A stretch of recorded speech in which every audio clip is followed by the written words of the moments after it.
Hi, I'm Todd Gary. I'm with Canby Fire District. Today we're going to talk about stuff that's a little confusing. We're going to talk about burning. What is agriculture burning? What's backyard burning? What's agriculture burning? I get calls on this every day. Am I agricultural and am I backyard? And what can I burn?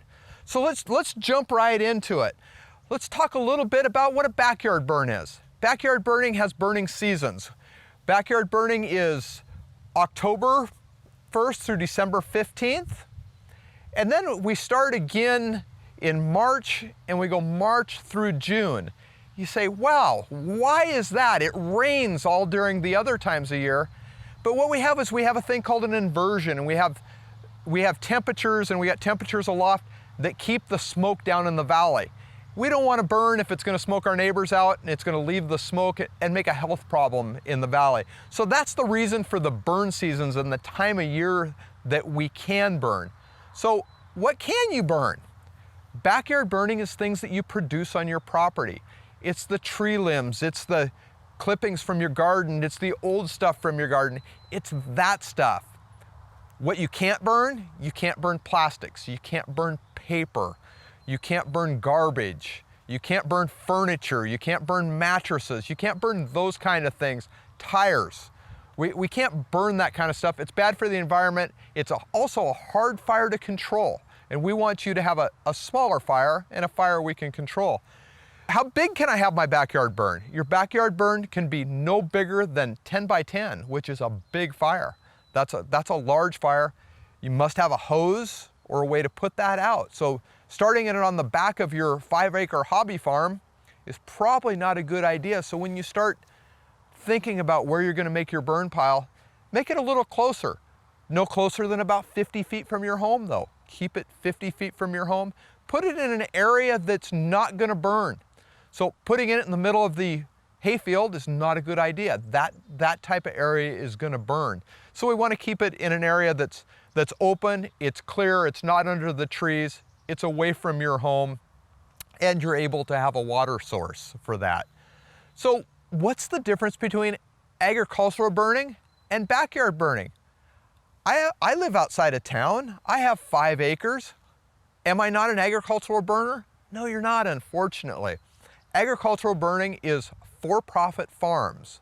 So if you have enough acreage for a profit and you're really doing that to make a living, that's your agricultural burn.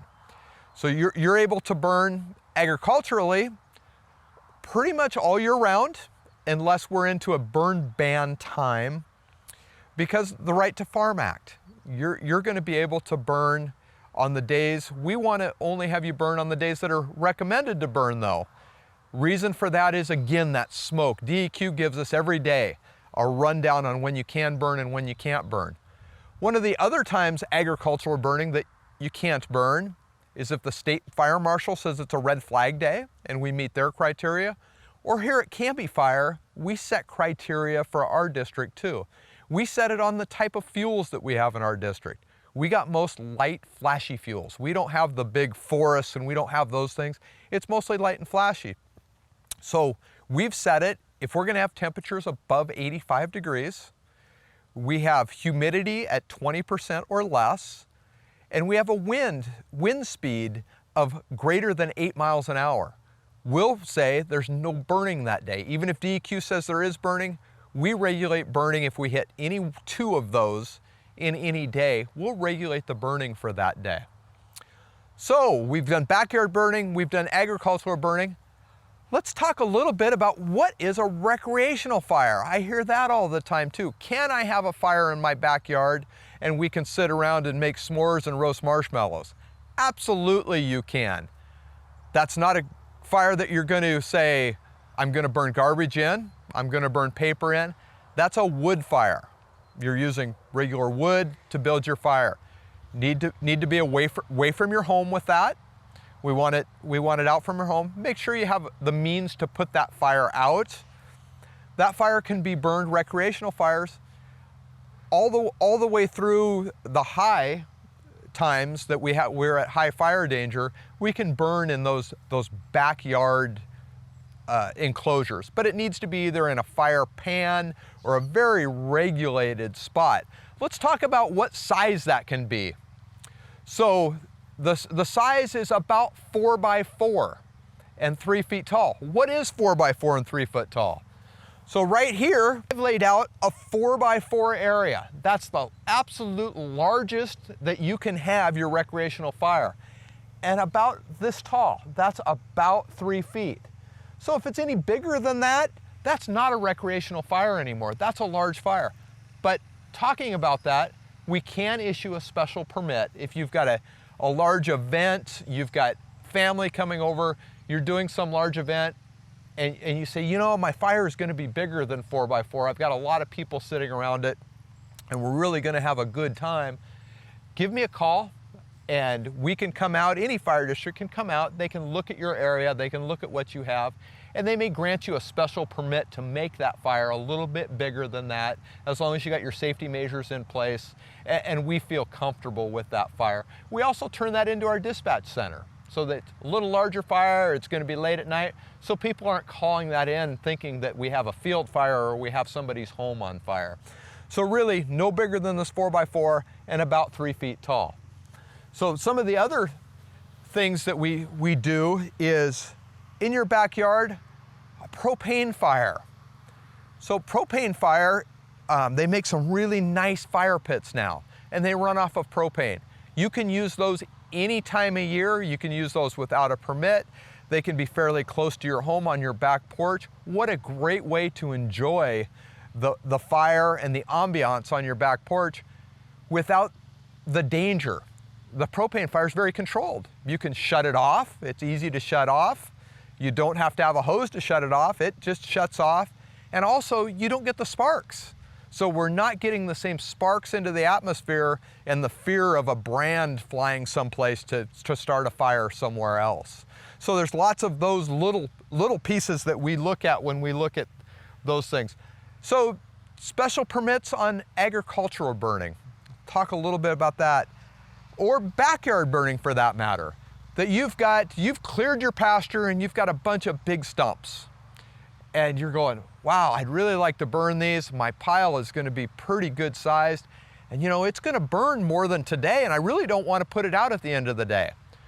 That's a special permit fire.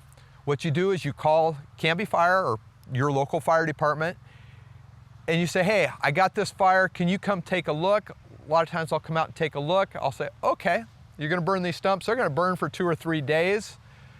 So what I want you to do is start it in the morning on a burn day, let it burn. Don't put any more stuff on it at night. Let it just die down, kind of smolder down. The next day, go back out there, get it going again. The next day, whatever it takes to burn that up. We also turn that into our dispatch center, so we know that you are doing a larger burn at your property, either agricultural or backyard, and it makes a difference for us. And we really don't want to come see you in the evenings for your legal fire. So let's talk a little bit about fire regulations and what our fire danger signs mean. So here I have the fire danger sign, and it's always been kind of a mystery. You drive by the fire danger sign and it says low, moderate, high, or extreme. But what the heck does that mean? So what it means is when it's low, you know, your backyard burnings are allowed with caution, your agriculture burnings allowed, and we allow recreational fires allowed with the precautions, because we are into fire danger time now. We are at low. So let's move it up, and let's move it up to moderate. So our moderate times between July and October, kind of based on conditions of what's going on fire-wise in Oregon and around Clackamas County. Recreational fires are allowed at the moderate. The special permits are allowed during the moderate time, and agriculture is permitted during the agriculture okay days. So you just need to make sure you check your fire regulations on those days. Let's bump it up a little bit. Let's bump it up to high. So still, recreational fires are allowed but with extreme caution. They may be revoked at any time, just based on the conditions. What kind of conditions are we seeing? Other open burning really requires a permit from us.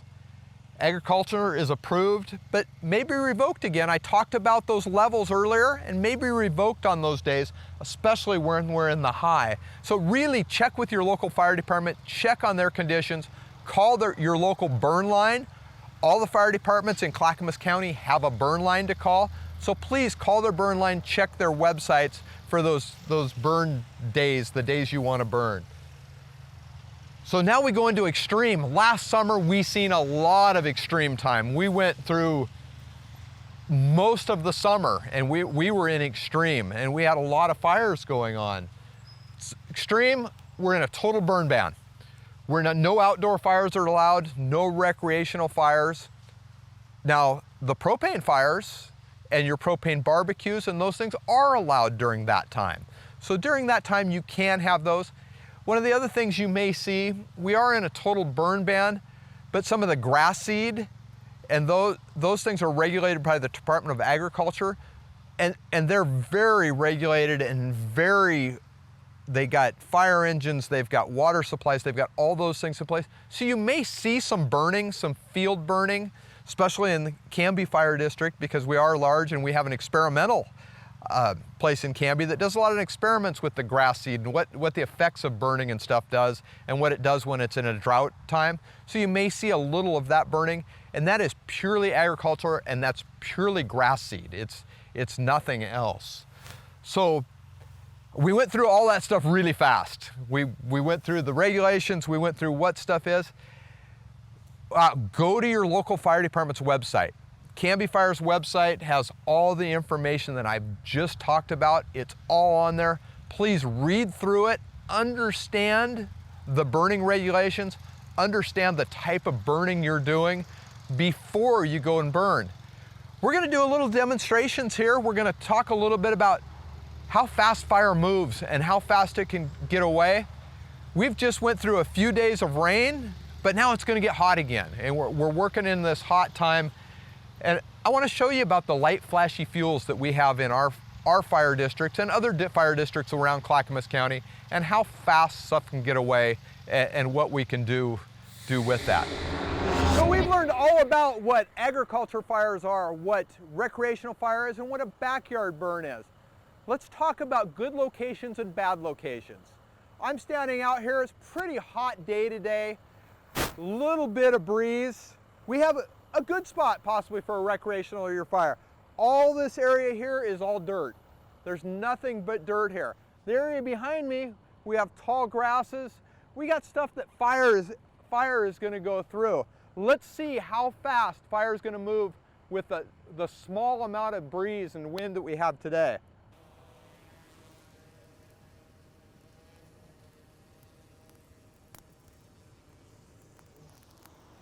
So not a lot of flame that I put on there. And wow, look at how fast that fire is gonna travel through that grass, and it gets away in just that amount of time. That's not a fire that we're gonna fight with our garden hose. We're gonna have to have a bigger hose and a larger hose to fight a small fire like that moves. And like I say, we had rain 3 days ago. So we think of it as being, man, we had rain, why would the fire get this much? It's all about flames, it's all about humidity, and it's about the fuels that we're burning and our light, flashy fuels. Okay, let's go ahead and put this fire out. Look at the fire move. He's able to put it out going around the edges of the fire.